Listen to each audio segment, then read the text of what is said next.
৪৭তম BCS পরীক্ষার সময় পেছানোর দাবিতে শাহবাগে অবস্থান নিয়েছেন লিখিত পরীক্ষার্থীরা। এতে রাস্তার একপাশে যান চলাচল বন্ধ হয়ে গেছে। আরো জানাতে সরাসরি যুক্ত হচ্ছেন সুলতান মাহমুদ আরিফ।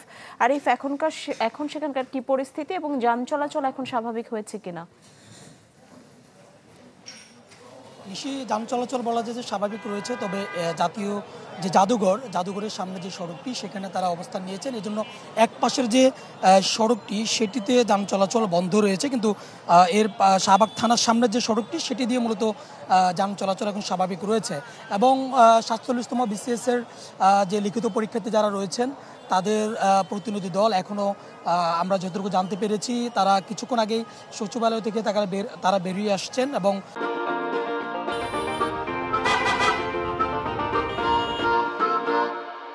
ঘণ্টাখানিকের মধ্যেই তারা আনুষ্ঠানিকভাবে ব্রিফ করবেন এবং তারপর তারা তাদের পরবর্তী কর্মসূচি জানাবেন। এবং এ যাবৎ পর্যন্ত তারা যেমনটি জানিয়েছেন যে যেহেতু তাদের প্রিলির পরে মাত্র ২ মাসের কিছু সময় তারা পেয়েছেন, এত অল্প সময়ের ভিতরে লিখিত পরীক্ষার যে প্রস্তুতি সেটি আসলে নেওয়া সম্ভব নয়। সেজন্যই মূলত তারা বেশ কয়েকদিন ধরে তারা আন্দোলন করছেন এবং আজকে দুপুরের পরে রাজধানীর বিভিন্ন জায়গা থেকে একত্রিত হয়ে তারা মিছিল নিয়ে শাহবাগের মোড় ব্লকেট করার উদ্দেশ্যে যখন তারা যাওয়ার চেষ্টা করে তখনই তাদেরকে শাহবাগের যে থানার সামনে ব্যারিকেড দিয়ে তাদেরকে আটকে দেন এবং এরপরই তারা এখানে অবস্থান নেন।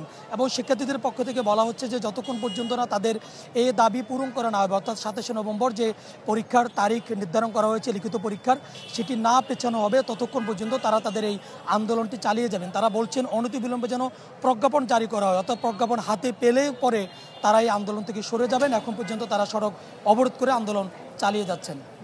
আরিফ, ধন্যবাদ আপনাকে। দর্শক, শাহবাগ থেকে জানাচ্ছিলেন সুলতান মাহমুদ আরিফ।